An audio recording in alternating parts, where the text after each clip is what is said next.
Bonjour à tous et bienvenue sur cette deuxième vidéo concernant l'étude du module Galilée avec comme support LibreOffice version calculette. Ce qu'on va faire, c'est qu'on va approfondir. Donc dans la première vidéo, je vous ai appris comment faire un tableau, comment faire une courbe quantitative à partir du tableau, comment faire un tableau relatif, comment faire une courbe relative et comment faire des camemberts et aussi comment modifier le pourcentage. Donc là, ce qu'on va étudier, c'est faire plus de camemberts, aller un peu plus loin dans l'étude des courbes de pourcentage et donc ça va répondre à la question pourquoi est-ce que le dividende doit augmenter et pourquoi cette proportion-là. Donc je vais reprendre toutes les étapes, donc vous pourrez les avoir également dans cette vidéo, mais avec beaucoup moins d'explications, ce sera beaucoup plus rapide que dans la première où il y a tous les détails nécessaires. C'est parti. J'écris tout de suite la formule DDU, comme ça me rentre à chaque fois dans ma mémoire. Donc là maintenant l'année 1, très bien. Alors maintenant, est-ce que ça fonctionne partout? Coller, coller. Parfait. Je mets bien la souris ici dans le carré, ça fait la croix, et là ça me permet de descendre. Maintenant on fait la masse monétaire pour chaque membre, ensuite la masse monétaire totale, la masse monétaire moyenne, et ensuite le DU. La masse F18 fois le taux de croissance D15 avec $ avant le D et $ avant le 15, tout divisé par 3. Je m'attaque à l'année numéro 2, l'année 1 plus le DU de l'année 1 avec le $ avant la case DU.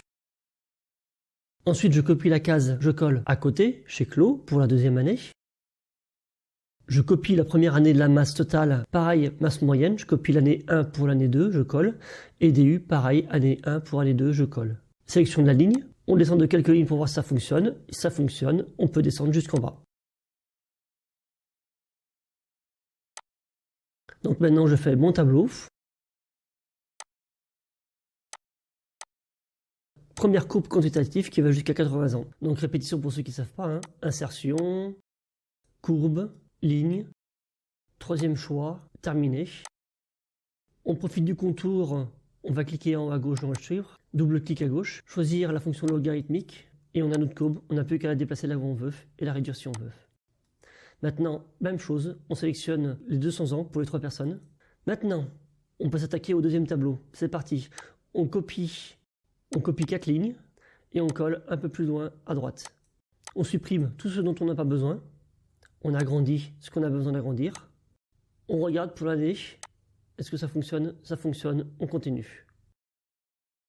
On s'occupe de alf. On va dans la case alf du deuxième tableau, égal, et on va dans le premier tableau, année 1, divisé par le DU.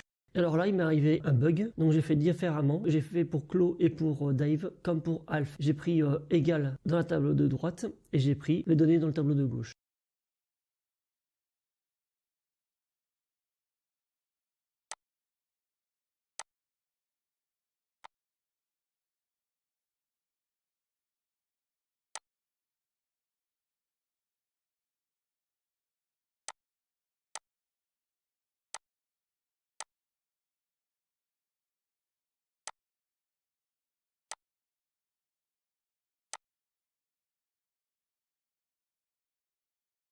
Et maintenant, on s'occupe des camemberts. Vous choisissez la case que vous voulez parmi les 4 horizontales. Vous cliquez gauche une fois dans le cercle pour faire apparaître les petits carrés. Clique à droite dans un des carrés pour faire apparaître le tableau qui permet d'insérer les chiffres. On clique à droite dans les chiffres. Choisir entre chiffres, pourcentage. Ensuite, on valide. Et ensuite, on a notre camembert.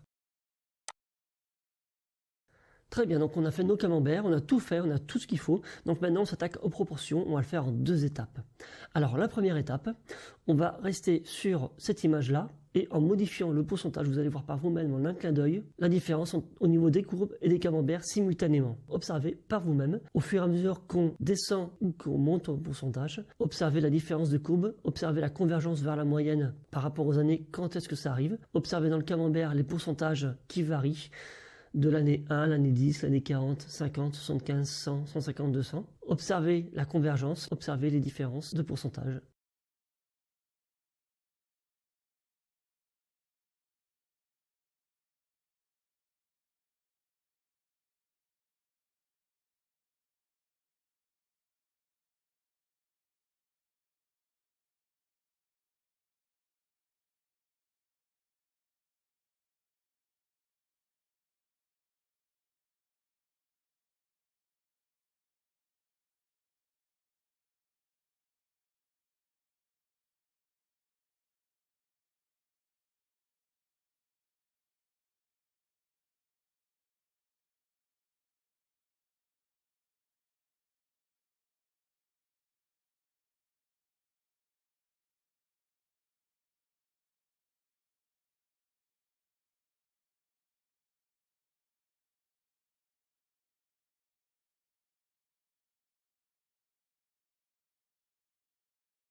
Dans la deuxième étape, donc là, vous pourrez naviguer librement et comparer année par année dans les tableaux en comparaison par rapport au pourcentage.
Alors imaginons maintenant, dans le futur, d'accord, et on est dans un moment où il y a énormément de décès et très très peu de naissances, et pratiquement toutes les personnes sont entrées dans la June. Donc on n'a absolument pas besoin d'avoir un taux de croissance élevé, tout le monde est égaux. On n'a aucun intérêt à faire augmenter le taux de croissance, donc on peut faire un taux de croissance très très très très faible, puisqu'en fait il n'y a plus besoin de convergence vers la moyenne des comptes.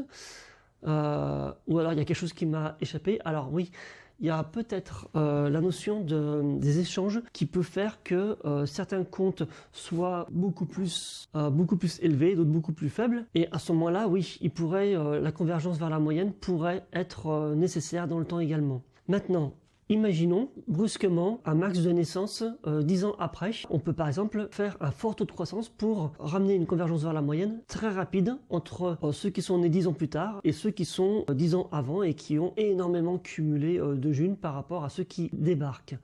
Donc la croissance, ça sert à ça en fait, le taux de croissance. Ça sert à faire converger des personnes qui sont anciennes par rapport à des personnes qui sont nouvelles et définir ensemble à quelle vitesse on fait converger vers la moyenne. Puisqu'en fait, c'est nous qui allons décider collectivement si on fait tel pourcentage ou tel pourcentage. Et on peut totalement décider collectivement d'augmenter le pourcentage ou de le diminuer. C'est une décision collective. C'est nous qui décidons dans la June, pas une autorité supérieure. C'est nous, à ma connaissance. Donc, alors après, il y a la TRM, il y a la théorie qui explique que la convergence au bout de la moitié d'une durée de vie, mais on peut totalement décider collectivement de modifier cette convergence. Imaginons même, dans 100 ans, on se met à vivre, pour une raison X ou Y, 200 ou 300 ans. Eh bien, on aura besoin d'une autre convergence si on veut arriver à converger à la moitié de notre vie. Donc, ça pose toutes ces questions-là. Et c'est ça le dividende, en fait, et c'est ça la théorie relative de la monnaie, c'est ça le pourcentage, c'est ça ce qui le permet. Dans la prochaine vidéo, la troisième, on fera un comparatif dette et libre par rapport à 3 ou 4 personnes qui sont sur une île déserte avec un banquier, quand c'est un banquier en monnaie de dette, et quand la banque, c'est tout le monde en monnaie libre. Donc là, vous pourrez comparer par vous-même dans cette vidéo numéro 3. Salut à tous.